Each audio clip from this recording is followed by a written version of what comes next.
दोस्तों हम अभी पहुंच चुके हैं एक इधर जो हम लोग देहाती भाषा में खंदा बोलते हैं। इधर हम आए हुए हैं, हमारे साथ एक चाचा जी हैं, एक भैया भी हैं। हम इनसे थोड़ा सा बात करें, इनको क्या लगता है आप लोगों को कि इनको किसानी से ऐसा होता होगा, फायदा कुछ होगा, या पढ़ाई लिखाई में ध्यान देना चाहिए या किसानी पर ध्यान देना चाहिए। हमारे चाचा का भी कुछ ध्यान यदि सवाल था कि हमारे ये दोबारा फसल नहीं कर पाते हैं। यहाँ पर है जो इधर दिखा दीजिएगा कैमरामैन, इधर है जो धान का फसल नहीं कर पाते हैं क्योंकि आप देख सकते हैं इसका पैन का उड़ाई नहीं हो पाता है। और इसके के लिए कौन जिम्मेदार है, इसके लिए हम थोड़ा सा चाचा जी से बात करेंगे और जुड़े रहिए हमारे साथ। चाचा जी आप बताइएगा कि किसानी से जितना प्रॉफिट होता है, जैसे जितना सुविधा देती है सरकार, क्या आपको मिल पाता है? सुविधा देते वो पहुंच नहीं ना पाता है बेटा। वो लोग जो कुछ निजी लोग दलाल हैं वो सब ऊपरे ऊपरे उठा लेते हैं, क्योंकि हमारे जो प्रमुख जो यहाँ पर हैं जी जी किसान जो हैं उनके अप्रोच है कृषि सलाहकार से है जी बीओ से है जी, वो सब अपना खाद है, बिहन है गेहूं का, वो सब उठा लेते हैं। तो आप बताइएगा, आप इस वर्ष है जो गेहूं का फसल किए हैं, फसल किए हैं तो आपको दाना मिला है यानी सरकारी फंड से मिला है या अपने पैसे जेब से पैसा अपने लगा? पैसे से, सरकारी फंड से कोई चीज़ सुविधा हमें नहीं मिला है। तो आप जान सकते हैं हमारे नीतीश जी, माननीय नीतीश कुमार जी, की आपका फंड है जो दिया जाता है ऊपर से, जो भी बीज का पैसा जो आप लोग ऊपर से जो फंड का निकासी करते हैं हमारे किसानों तक नहीं पहुंच पाती है। हमारा वीडियो बनाने का एक यही मकसद है कि आपकी सरकार, आप जो कर रहे हैं जो सही कर रहे हैं, लेकिन आपकी सिस्टम में कुछ भ्रष्टाचार लोग हैं, इसके चलते हमारे किसानों खुश नहीं रह पाते हैं। तो चाचा जी आप बताइएगा कि इधर जो है जो धान का खेती करते हैं या नहीं करते हैं? धान का तो खेती होता ही है। तो कैसे करते होंगे? हम इधर दूर दूर तक देख पा रहे हैं कहीं भी ट्यूबवेल का व्यवस्था नहीं है, सिंचाई का कोई भी व्यवस्था नहीं है, तो आप कैसे कर पाते होंगे?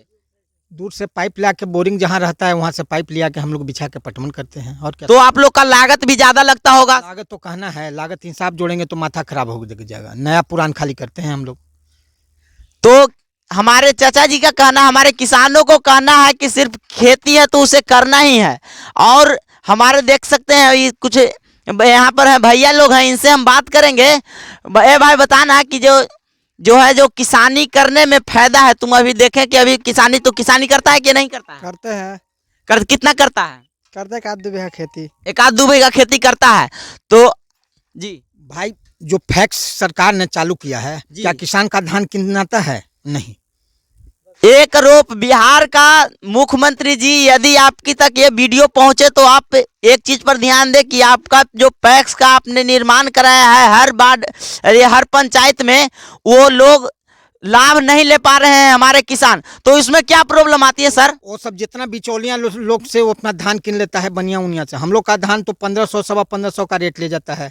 सर किसानों से नहीं किनता है, किसान से भी नहीं किनेगा। बनिया जो है, लोकल जो बनिया है वो 1500 रुपये हमें किनता है। जो सरकारी मुनाफा है 2065 रुपये क्विंटल लेता है, वो हम लोग को नहीं मिलता है। वो तो आप देख पा रहे होंगे कि चाचा जी का सबसे बड़ा आरोप है, तो आप इसके लिए आरोप किसे ठहराएंगे? सरकार को ठहराएंगे, क्योंकि क्लेम भी करेंगे। वो सब बिचौलिया है, इलेक्शन लड़ने के लिए वो पैसा देता है, तो हम लोग को क्यों ध्यान देगा वो? तो आप चाचा जी की बातों को गौर से सुने, आप जान सकते हैं कि हमारी किसानों कितना कठिनाइयों का सामना करने के बाद जो किसानी का काम करते हैं। हमारे किसानों को जो फैसिलिटी मिलना चाहिए, जो सुविधा मिलना चाहिए, जो लाभ मिलना चाहिए, वो ऊपर ही ऊपर पार हो जाता है। इसमें हम दोष ही देंगे, पूरा से पूरा दोष ही देंगे हम अपनी सरकार को और हमारी सिस्टम को। तो आप सरकार से क्या जो अपना विचार क्या रखना चाहते हैं? सरकार से क्या विचार रखेंगे बेटा? सरकार से तो हम लोग हर समय विचार रखते हैं, थोड़ी सुनता है सरकार।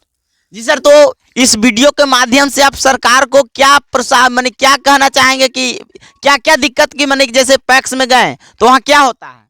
फैक्स में होता है, टाइम लेता है कि फलना दिन आइए, फलना दिन पहले ही कहता है कि गोदाम फूल है, तो क्यों हम लें? अरे बताइए, 11 लाख 12 लाख 13 लाख है हमारे गांव में जो बना हुआ है, वो 12 लाख का गोदाम है। जो बताइए 12 लाख का गोदाम बनेगा जी, जिसमें लागत लगेगा 12 लाख। आप बता सकते हैं उसमें जो जगह फुल हो जाती है।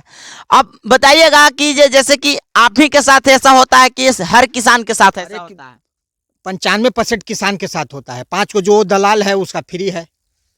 तो हमारे कहना है हमारे चाचा जी का कि जो व्यापारियों का धान सिर्फ ले लेते हैं पैक्स लोग, क्योंकि ऊपर की कमाई है। हमारे किसान है जो गरीब इतना होते हैं कि वो दे नहीं पाते हैं, वो जो उनका ऊपर का जो कमाई दे नहीं पाते हैं, इस चलते हमारे किसानों का धान नहीं ले पाता है।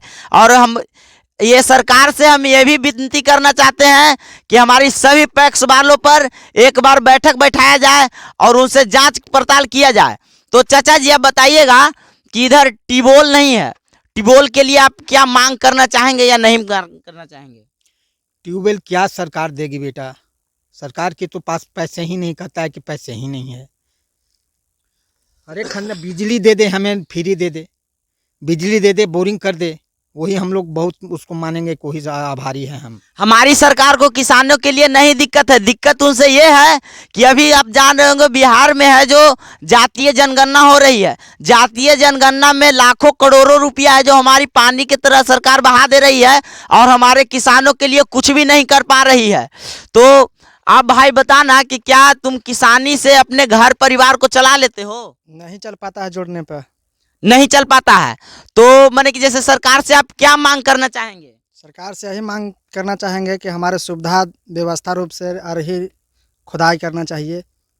जो आप देख सकते हैं कि इधर जो अरही है जो इसका भी नहीं खुदाई किया गया है, इसके कारण हमारे किसानों को, मैंने भी देखा है, मैं भी किसान हूँ, ये देखा है हमने कि यहाँ पर जो नहीं होता है इसके कारण जो है धान का फसल नहीं उगा पाते हैं हम लोग, और इसके चलते हम लोग को एक फसल छोड़ करके दूसरा फसल किया जाता है। तो चाचा जी आप बताइएगा, बूट वूट का खेती किए हैं? बूट का खेती किए हुए हैं। कितना में किए हैं?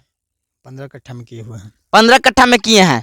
तो क्या जैसे कि क्या लगता है कि उससे आपका जो है जो घर का जो अति व्यवस्था, आर्थिक व्यवस्था है, उससे सही रह पाएगा? जब तक किसानी रहेगा तब तक कोई आर्थिक व्यवस्था नहीं सुदृढ़ होगा। जो ये छोड़ दिया उसका व्यवस्था सही ढंग से चला। तो आप जान सकते हैं कि हमारे बादाम भी बेचे, एक चिनिया बादाम जो बेचता है वो 10 बीघा किसान से वो अच्छा है, जी वो 500 रुपया लेके आता है, किसान को घर से ही पूंजी जाता है। जी। तो आप जान सकते हैं हमारे भारत देश को कृषि प्रधान देश माना जाता है, और उसी देश में एक राज्य है बिहार, जो है जो सबसे ज़्यादा भ्रष्ट और लापरवाह जो है जो राज्य है। इसमें हमारी सिस्टम इतनी लापरवाह है, इतनी लापरवाह है, जो अलग राज्य में जाइएगा तो बड़े बड़े वैकेंसियाँ, बड़े बड़े सब्सिडी देती है हमारी सरकार, और जो हमारे किसानों को बड़े बड़े अच्छे अच्छे सुविधा देती है हमारी किसान।